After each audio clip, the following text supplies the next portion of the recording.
Health authorities are looking for the missing link. Well, Tom, Queensland's Chief Health Officer confirming a short time ago that Brisbane's Youth Detention Centre cluster could in fact be linked to one of the Logan women who flew illegally into Queensland from Melbourne last month. Right now, health authorities, they're waiting for that missing link. At this stage, it does look like they could be linked, but we don't have the case between the two clusters. So we've had the cluster related to that Melbourne Logan group of those 5 people, and the cluster related to the Brisbane Youth Detention Centre, 10 people. There's a missing link between the two.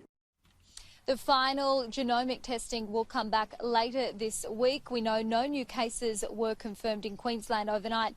The latest case stemming from this cluster was recorded yesterday, a relative of one of these positive cases. It means the cluster now sits at 10, 5 are staff and 5 are relatives.